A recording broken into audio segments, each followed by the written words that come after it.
Hello, everyone. On behalf of the Mindalia TV team, it is a great pleasure to me to welcome you to Mindalia live streaming, where thousands of people around the world gather daily to see lectures and interviews. Our guest today is Suzanne Giesemann, and the space that is about to start has been named Connecting with Guides and Loved Ones Across the Veil. Suzanne Giesemann is a mystic, medium, author, and messenger of hope.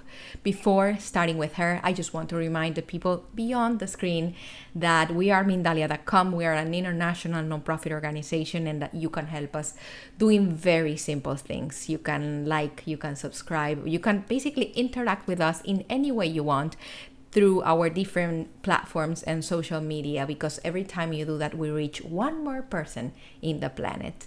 It is now my great pleasure to introduce you to Suzanne Giesemann. Suzanne, the screen is all yours. We are ready to hear you and learn everything you came to teach us. Thank you so much, Mirna, and welcome everybody. Bienvenidos, right? It is such a pleasure to talk with you, and I want to just jump right in with a question for you. How would your life change if you knew beyond any doubt that you are never alone, that you have helpers at another dimension of reality who are just waiting for you to ask for their help, who jump in and help you even when you don't ask, to try to make your life here a bit easier?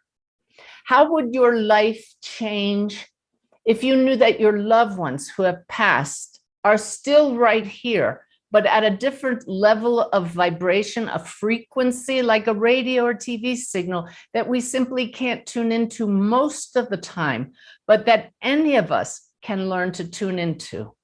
Well, I'm here to tell you that I have learned from personal experience, from teaching this to thousands of people over the last 12, 13 years, that the answers to those questions is you can learn this and you are not alone. And the bottom line is, if we are so loved, so looked after, if we only knew this, we would all find so much more peace and joy and happiness and feel the connection that is innately ours. The problem is we think we're only human, and I've come to know that we're not. And I was a bit of a hard case to learn this lesson. My background, very briefly, I spent 20 years in the Navy. I rose to the rank of commander. And in my final assignment, I was the aide, the assistant to the head of the entire United States military. So I was about as left brain, as logical, analytical as people come. And at that time, I had no idea there is a spirit world. I had no idea there was anything beyond this physical reality. But because of the death of my stepdaughter, who was a sergeant in the Marine Corps, who was struck and killed by lightning in 2006, I embarked on a path that took me in a completely different direction. Today, I connect with people's loved ones on a daily basis. I connect with my personal team of spirit guides daily, and they provide wisdom that's shared with thousands and thousands of people. World. It's the greatest I could ever imagine. I used to think that meeting with kings and queens and presidents, like I did when I was a commander in the Navy, was this great honor. But now, to show all of you that we really don't die, the physical body may die, but we as expressions of the source that breathes us are eternal, is the greatest message, the greatest honor I could ever imagine. What has convinced me, what has left no doubt whatsoever, that your loved ones are still right here, that you can connect with them, that all of us can, is the evidence that comes in when we connect across the veil. If we know we can ask those we're communicating with for proof and validation that this is not just our imagination, they will give it to us. So I'll share a couple stories with you, and then I'll tell you how that connection takes place. By way of evidence, that's information that comes from those we're communicating with in consciousness that we can't possibly know. So how about one example from a reading that I did when I sat one-on-one with a gentleman who came in to have a session with me because his wife wanted him to have it. That was kind of funny because he told me he was on the fence about mediumship, which is connecting with loved ones who have passed. And I said, well, let's just let the evidence speak for itself. I can't convince you of anything. Let's let your loved ones do it. I tuned in and right away I felt a father across the veil. I described this man as having Native American heritage and handing over a special knife to his son, my client. Then I said his brother had just stepped into our field, and his brother, instead of showing up very loving, showed up really angry. He showed me that most of his life he had a chip on his shoulder and he was apologizing for his attitude. And then a friend stepped in, a friend of the client, showed how he had died, said that he and my client used to smoke funny cigarettes. He was talking about marijuana. And he said, good to see you, bro. Well, by this point, my client's eyes are huge. He says, my dad was Native American partly. Nobody knew that. I have his knife. My brother was absolutely angry his whole life. And that friend, yeah, we enjoyed a few funny cigarettes, and he always called me bro. And the man just looked so stunned. I said, so what do you think about mediumship now? And he said, I got to tell you, I'm not on the fence anymore.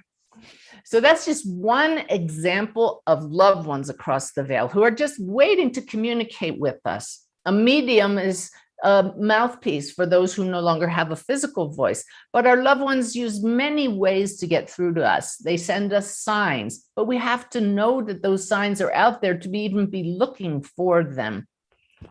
Signs can be things such as well, in the case of my stepdaughter who passed, a butterfly that came right when I was asking for a sign from my stepdaughter and did something very unusual, flew around me in a complete circle, bounced straight into my heart, flew down the trail towards my husband who was hiking, flew around him in a circle, bounced into his heart and flew off. Anybody else have goosebumps right now? That's just one sign. They love to play with our electronics. I remember how my stepdaughter turned our television on when we were nowhere near it, right when we were wondering if she was around. I'm not going to spend a whole lot of time on that. All of my work is focused on helping you understand that. So you can find a lot of information about that on my website. But let's talk about guides and angels. Do you have them? Absolutely. They tell us we would stumble through life a lot more if it weren't for their help. I remember sitting with a woman in a session, and usually I only tune into loved ones, but this woman's guide was insistent. I said, I'm so surprised to hear from your guide, but he tells me you're not listening to him. He's been trying to tell you, you have a physical problem that you need to get fixed. He's showing me it's right here in the center of your torso. I'm not aware of any organs right there, but it's like a great big mass, but it's not a cancer. He says that this will get worse and you must fix it. It is not going to kill you, but the pain will grow worse. And he says, you're being too stubborn because you don't trust doctors at all. Now, how's that for specific? And the woman's looking at me with big eyes and she says, Suzanne, I had an accident while riding my horse about a year ago. He kind of stopped suddenly. I fell forward and the saddle, I don't know what it's called, whatever that thing is on the front of the saddle, hit her right there. And she said, the pain is getting worse, but you're right. He's right. My guide, I don't trust doctors at all. And I said, well, your guide's telling me right now, they will guide you to a doctor you can trust. And like they said, it's not going to kill you, but it will get worse. You know, that woman trusted what her guide said. And indeed, she had a giant hernia right there, a big tear in the wall of the muscle, and she got it fixed. So I guess her guide did give her that knowing of what doctor to choose. And that's how they work with us a lot. Many people think that our guides are going to speak to us in full sentences, and sometimes they will, if you work on clearing your mind to be able to hear their messages. But many times it's just a knowing. that you're supposed to take a certain action. The challenge is that before we get to know that we are connected across this entire web of consciousness, so much more powerful than the World Wide Web. I call it the cosmic web of consciousness, and it will prove its presence to you, your connection to it in miraculous ways once you open up to the awareness that you're part of it. Well, once we realize that, we come to know that not all of our brilliant thoughts are our own. Our guides put so many thoughts into our mind, and if we'll listen, our heart will tell us which ones to act on. I have a story, you might want to check it out. It's called Wolf's Message. It's on audiobook, it's on regular book, and it's the story of a young man who, just like my stepdaughter, was struck and killed by lightning. This young man left absolute proof that we are all souls in a human body for a while, eternal souls. He left a drawing and a poem that proved his soul knew he would be struck and killed by lightning the next day. He came back through me with amazing evidence that I was communicating with this young man. It's all in the story, but he also came back with a message for all of us about our interconnection.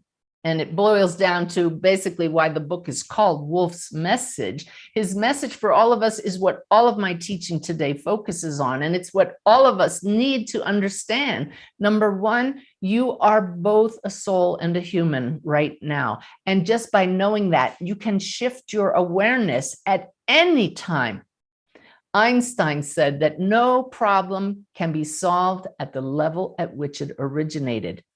Where are all of your challenges you're dealing with right now? Right here in the physical world.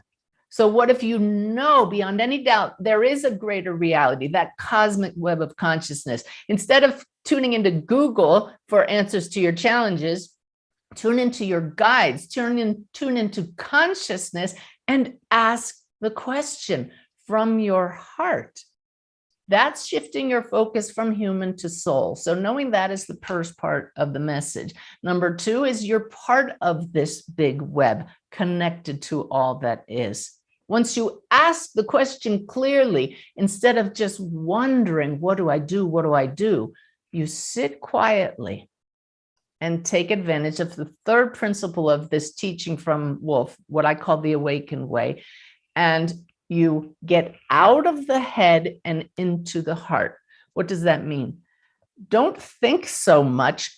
Tune into the feeling aspect of you, that bridge between the human and the soul that tunes into the answers that come in from this cosmic web you're part of.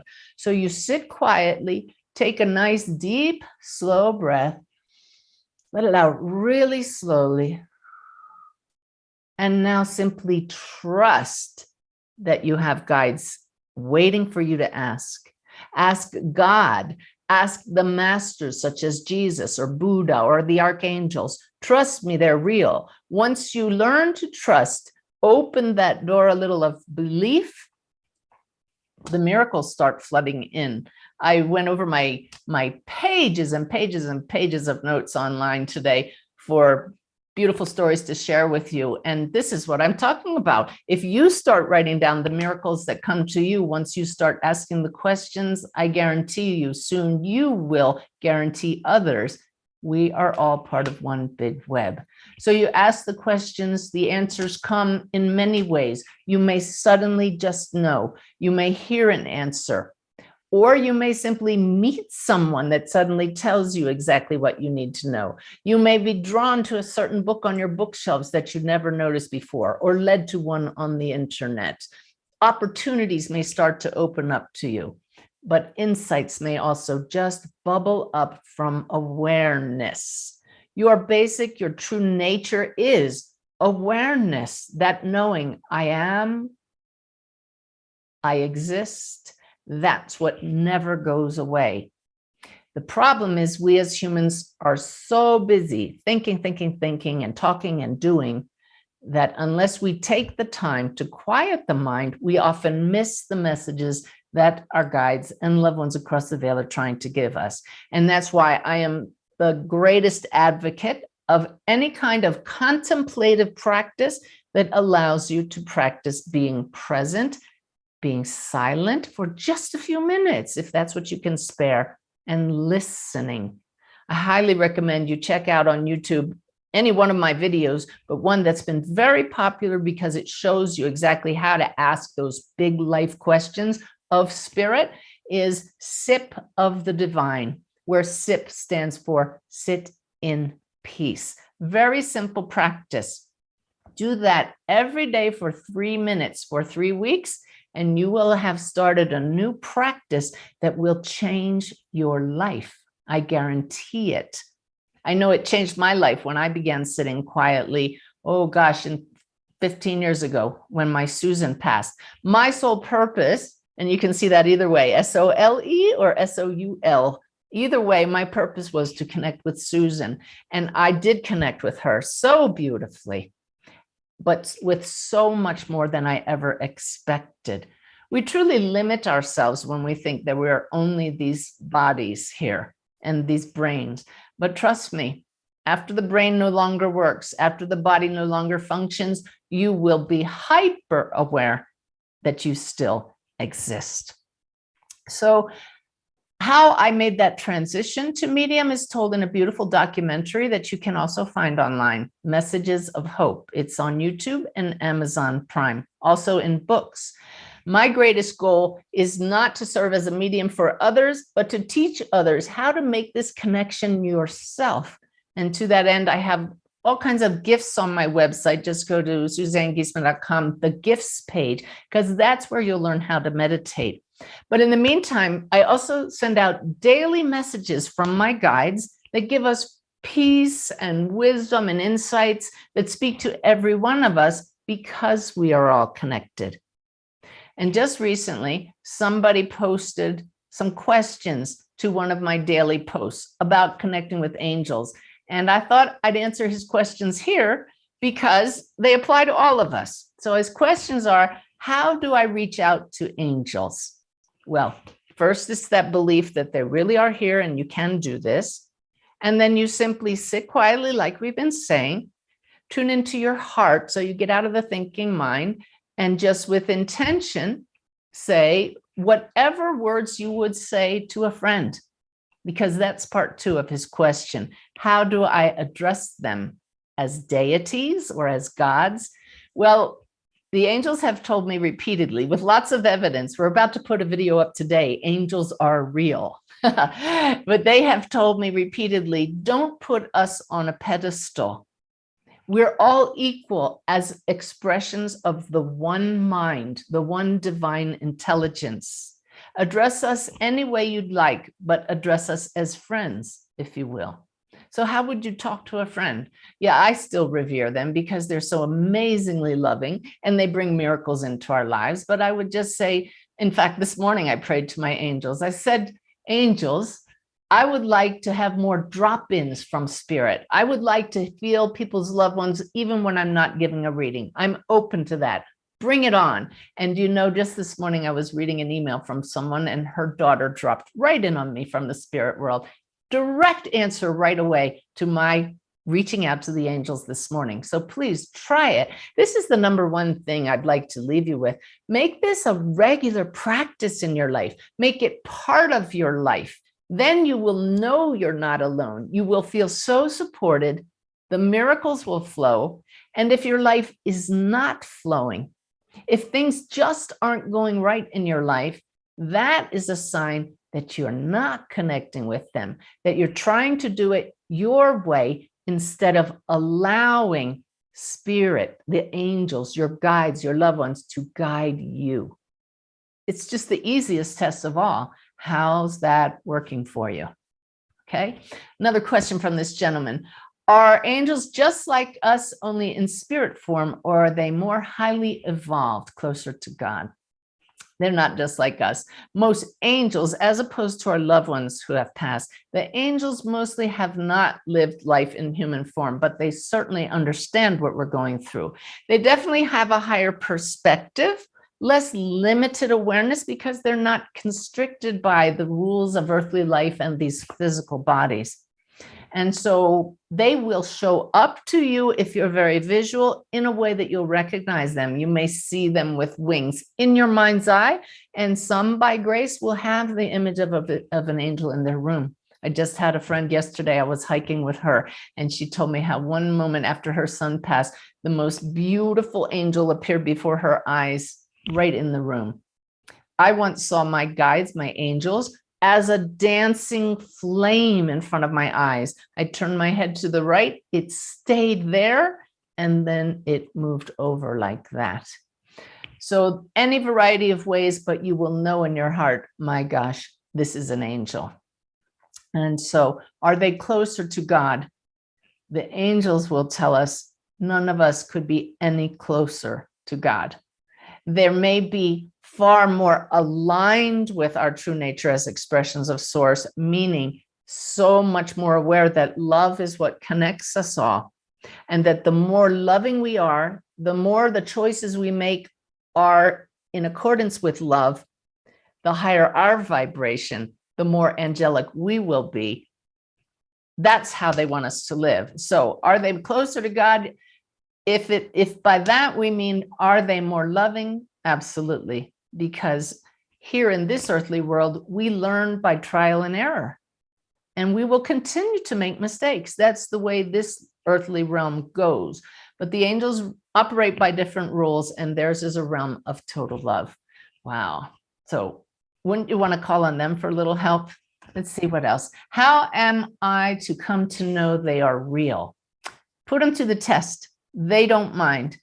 When you've had a conversation with your angels, you believe you received an answer back from them, say to them, I'd really like to trust that this is not my imagination. Please give me a sign in the coming days that this was you. And I'd like you to give me this sign. And in that moment of pausing, something that they're going to show you will pop into your mind. But what's really cool is what happens is they put that idea in your mind, knowing you're going to encounter it. So it was really funny. One time I shared this insight with a gentleman, and I said, but be sure you ask for something that is real. Like, don't ask for a pink elephant. And just to, as we used to say in the Navy, pull my chain. I know my guides were messing with me when that thought came in my mind, because the very next day, my husband and I were out for a bike ride on a road we'd never been along. I turned to the right, and there's a car dealership. Out front was a life-size pink elephant. So ask for a sign from your guides. And then because you ask for it, they'll snag your attention when you see it. It could be something that you see. Don't always expect those signs to be exactly literal. One day I asked my guides to give me a sign of a silver medallion popped into my mind. Right away, I knew they put that there, because where did that come from? We always think they're our thoughts. So I'm expecting some coin to show up in front of me. Instead, I got on an airline flight. I never read the magazine in the back of the seat, but something made me pull it out. I'm leafing through it mindlessly. I turn the page, and there it says, if you sign up for our frequent flyer miles, you will reach silver medallion status. So just know that they play with us. Angels can be humorous. They also understand so much of what we go through here. Every challenge you have, take it to your guides and angels. Take it to your loved ones and interact. It's not just like prayer where you ask for a favor and hear nothing back. They will respond, if only this huge surge in your heart.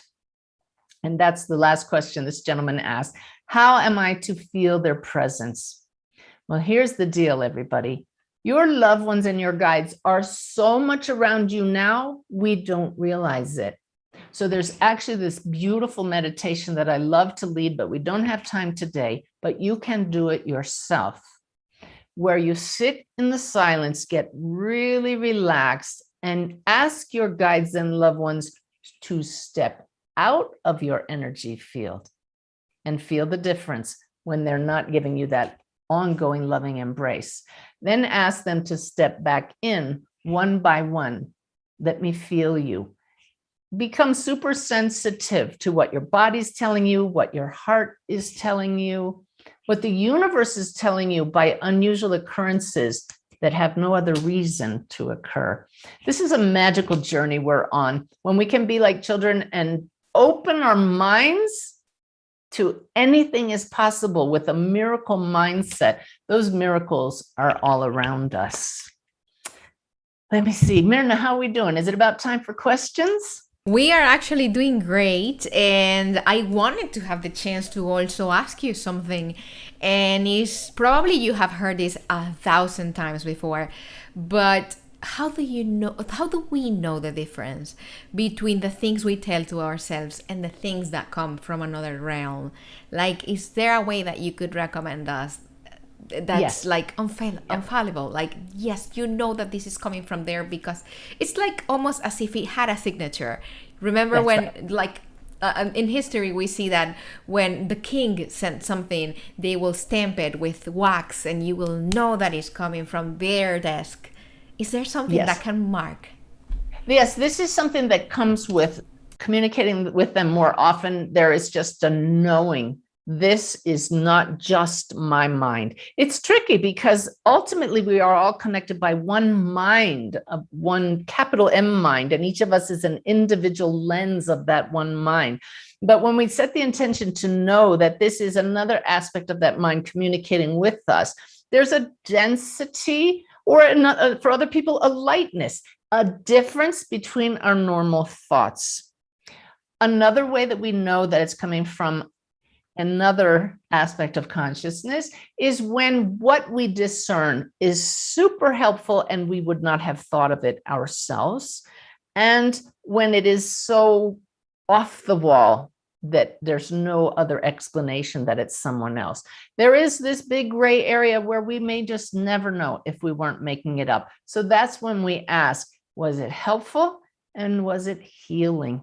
If it is, then what does it matter if it's all one mind that's flowing back and forth? That's very interesting. It is beautiful. We have a question through our YouTube chat. Well, it's not a question actually. It's a comment, but I think it's really nice. I am totally meant to be here because I forgot. Flipped over to YouTube today, and by accident, in quotes, this was my first cue.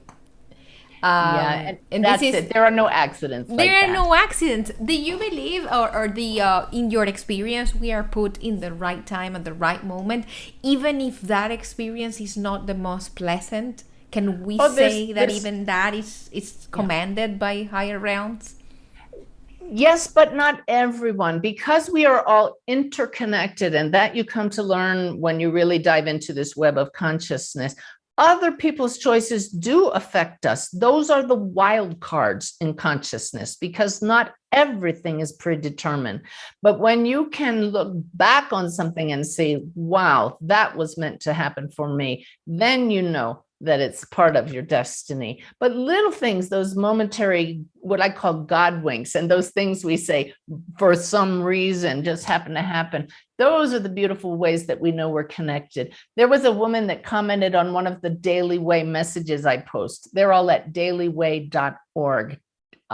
She said, moments before your Daily Way message showed up in my email, I said, oh, Spirit, I'm struggling. I'm just struggling. I don't know what to do. The email showed up. She opened it up, and that daily message at that very moment began with, are you struggling? Do you know what to do? These kinds of things happen every day because Spirit just is nudging us, guiding us. It's so comforting to know that. I love that. It is without saying much or without using words that are, nowadays kind of forbidden in social media, but we know that through the past year and a half we've been going through a very challenging times. Most people have gone through probably more than they have ever gone through. How do we keep ourselves aligned? How do we do to keep ourselves with our energy feel clean and harmonious? Beautiful. Yeah. It's by knowing, first of all, that you are this energy field, which is so much more than the body, and that we must take personal responsibility for clearing it and for paying attention, being aware of our thoughts. We are the one that drag our thoughts down throughout the whole pandemic. Thank goodness for my tools over a decade. I just flowed with it. And that's what I want everybody to learn how to do, to flow, to see challenges as opportunities. What a difference in feeling that is. I learned this the hard way, the painful way, through Susan's passing, which you think is the most terrible thing that could ever happen. And yet the most beautiful things ever have resulted from that. So I'm sure that if we all take an opportunity to look, we can find the silver lining in everything. What's the silver lining for each one of you in the pandemic? How have you gotten stronger? Focus on that. And if you can't find anything, ask your angels to show you what else, how else might I be looking at this? Thank you for that answer. Let's go with Loreto. He is writing through the Facebook chat. Both soul and human. How different is it from spirit having a human experience? To my mind, being both soul and human is a more balanced view, accepting both of them, both aspects of who we are. What can we tell to Loreto? Is there a real difference, or is it a matter of perspective? It's totally a matter of point of view. The soul is always aware that it's having this human experience, but the human often forgets. It's like going into a movie theater and sitting in the balcony and getting so sucked into that drama that we forget it's just a movie. Just this week, my guides in the Daily Way message showed us that image of where you have two faces looking at each other, but if you shift your point of view, it suddenly looks like a vase. So we choose that point of view. Are we going to focus on the vase or the faces? Are we going to choose to focus on our human life or our soul life? For a moment, you can focus on both, but just for the briefest of moment, because that's how this reality is designed. But once you become aware we're both, shifting back and forth more often changes everything. When life becomes too much in the human drama, you shift to soul focus and you use this phrase that my guides taught me, and it works every time. Isn't that interesting? That's the soul's question. While the human's going, oh my God, I can't handle this. I don't know what to do. Isn't that interesting? Immediately takes you to this beautiful, peaceful, neutral state where you have gotten higher perspective. So what do you do now? Pause, shift, and say, as a soul, I know I can connect to my guides. Help me out here. I don't know what to do. And in that pause, with that shift of perspective, a whole new perspective will come in and now make a choice to respond from that place when you go back into human point of view. Thank you. Thank you. Let's bring a comment that Scott is leaving for us in the YouTube chat. I just think it's very funny. He says, you just answered my question about angels. And yes, it was him. Thank you. It was him. He was the one that wrote all those questions yesterday. And he says that he tuned right before you started giving the answers. Now, Scott and everybody, what does that show us? He listened.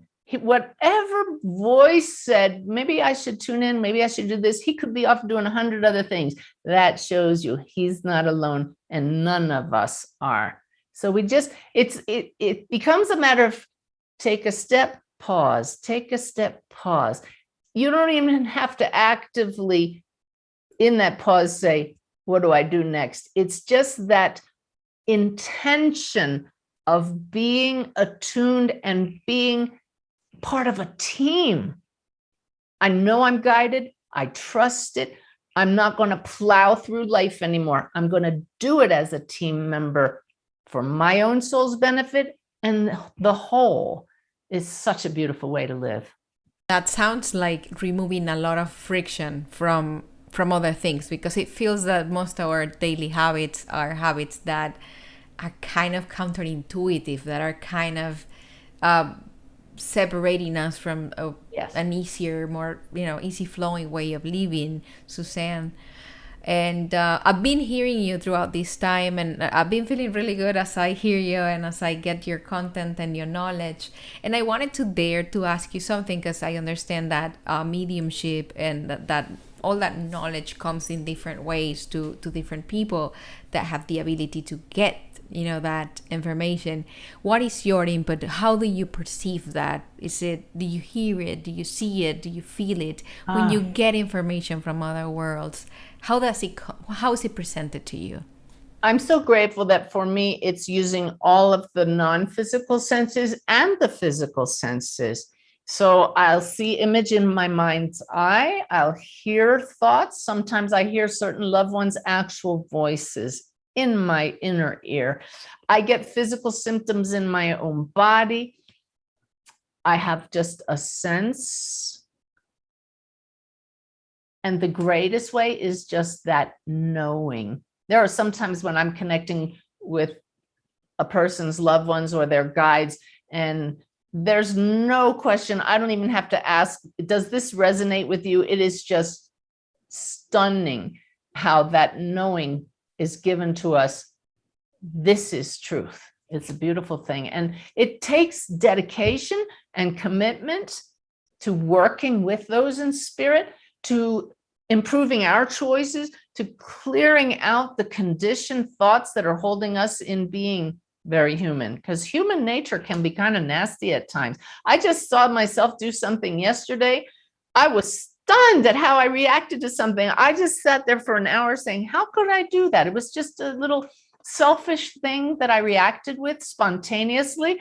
And it just shows us that's part of human nature. At least we can recognize it and try to do better next time. That's beautiful. The habit of self-observation is definitely very, very fruitful. Angel Blessings is the username of the next person. And she's telling us the following. There was a time when I made a list and let it go. Later on the words, let me see. Okay, the words from my list started to pop up in conversations. And it's not a question, it's actually something that she's telling us, or how that list that she made started to actually surface. Oh, yes. And that to me is the spirit world saying, get back to this list. Don't forget the magic. I had somebody just yesterday was really feeling sad, missing a loved one. And suddenly a random memory popped up on their screen for no reason. Spirit loves to manipulate our electronics. They even mess with cell phones. It's the stories I've heard over the years and the personal experiences I've had are stunning. And it really, really helps to write them down and make that list, because it's so easy to go back to human only mode and think, oh, I made it all up. You didn't. Trust me. Yes, it's my experience to see very weird things happen with electronics. Through our Periscope chat, Adriana is asking, how long can you communicate with a person who has passed? Is it days, months, years? Decades, eternity. And does it serve the greater good? Now, medium can tune into somebody immediately after they pass, depending on how lucid that soul is across the veil. And their human story how much is it interfering with that soul across the veil? So sometimes right away, but sometimes not. But I have tuned into people who've been on the other side for a year, 10 years, 50 years. I even tuned into a great-grandfather from the Civil War. But you see, those who can help us most now are the ones most likely to come through. So that's why we don't usually hear from the greats. But there's a great video, I won't get into it now, on my YouTube channel about reincarnation, because people always want to know, what if my loved one reincarnates before I get across the veil? The bottom line is, you don't have to worry. I love that. Is there time, the way we perceive time, like linear time beyond the veil, Suzanne? There is not, so they tell us. And the best way they tell us to understand what their world is like is, what is time like in your dreams? everything's just happening. There's no awareness of the passage of time. And so one of the greatest messages from loved ones across the veil is, for us, it's just going to be the blink of an eye until we see each other face to face again. For now, we see you. Talk to us. We hear you. We're right here. We have Marcela Jimenez on the chat and the YouTube chat. She's very happy and thankful for finding you. And we have also Angel Blessings asking through our YouTube chat, how can I know if the synchronicities in signs that I got are from source or somewhere else? And again, that's what we were talking about. So go back and watch the video once it's posted, because we really gave a lot of good tools there. Thank you for that answer. We have Kata. I can't really pronounce this, but let me try and do a better job reading. Katarsai Nazaila. This is beautiful, says, but I called my dad so many times to come to show me signs with no success. I follow your guidelines, but I don't know what I may be doing wrong. Is there a way that the one that is on the other side simply doesn't really need to communicate? Or this is truth, and you know, I'm a medium, and yet I so rarely hear from my own parents who have passed. And I was actually told that for me personally, this is about coming to not need my parents. I know they're around. I love them, but I'm trying to not be so tied to the Suzanne story and see us all as souls. That's my path. Now, it could be that your loved one is not a good communicator. There are so many reasons. So she asked, what am I doing wrong? We can't do anything wrong, but if there were anything I would correct, it's to stop blaming yourself that you are doing something wrong. Just trust spirit, please, and remain open that at some point your loved ones, if they're doing their best, will get through to you somehow, maybe through another messenger. We just don't know, but it is pretty different for every soul.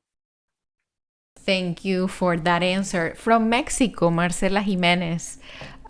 She wants to know if there is a way in which you could help her finding out if the information she has been channeling is like faithful information, if it's information that she can trust, if it's information from the light. Okay. And again, the litmus test every time, is it helpful? Is it healing? And is there something in there that are things you would not have known? And if you really need that validation, then you say to your guides, look, if I'm to keep doing this, I need you to give me some things that I couldn't know. For example, the ones who give me the Daily Way messages, every once in a while, they throw things in to just show this is not Suzanne speaking. For example, one day the message of love used puppies as an analogy. And I came to find out later through somebody who read the online message, it was National Puppy Day. So ask them to give you things you don't know. Is it helpful? Is it healing? Is it beyond your normal insights? Wow. As we reach the end of this conversation, of this space, what would you like to leave us with? What are your closing thoughts, Suzanne, on this? Yes, I'd like to give you another beautiful story about a soul who passed. I brought him through in a reading, and it's one of the reasons I don't immediately make an assumption. Oh, this is your father or your mother or your loved one. They loved you so much. We get to the other side and we absolutely feel the love that's our true nature, but not all of us get it while we're here. This is my goal, for more of us to understand that we're here to grow in loving and connection with each other. But this father came through hanging his head with an apology, and he showed me he was a gambler, a big problem with that, and he was a cheater. He had a message for his daughter. I had my priorities all wrong. He gave us more evidence. She knew about the gambling and the cheating. He told me he had fallen off a horse when he was young, and it affected him his whole life with an injured leg and a limp. She says, this is my dad. So see, we can get validations, evidence that this communication is real. But the most important connections are when those apologies come through, the forgiveness, all of that can take place without a medium. If you have anything left unsaid to a loved one, don't carry it around like a stone on your chest. say it. Give your apologies, give your thanks, give your love, because once we cross the veil, that's what our loved ones want to do. They see the missed opportunities. They want to thank you. They want to ask for your forgiveness. So why wait? Let's take care of all of it now and make all of our choices come from that place of love. I just hope that all of you will take advantage of your time here in a physical body to make those loving choices, not only because it's why we're here, but because the peace, the love, and the joy that just flow, the more we do so, changes everything. Thank you so much, Suzanne. It's been a great pleasure to have you with us. Thank you for sharing your time, your knowledge. The Mindalia TV community is very, very, very grateful with what you just did. And to the ones that are behind the camera, beyond the screen, thank you again. And remember that every time that you interact with us in our different media, in our different platform, you leave us a comment, you help us reach one more person in the planet. You help us with our mission, which is to just share information that can help raise the level of consciousness in the planet. We're sending you all our love and a big hug, all our gratitude too. We're gonna see you again pretty soon in the next Mindalia live streaming. See you soon.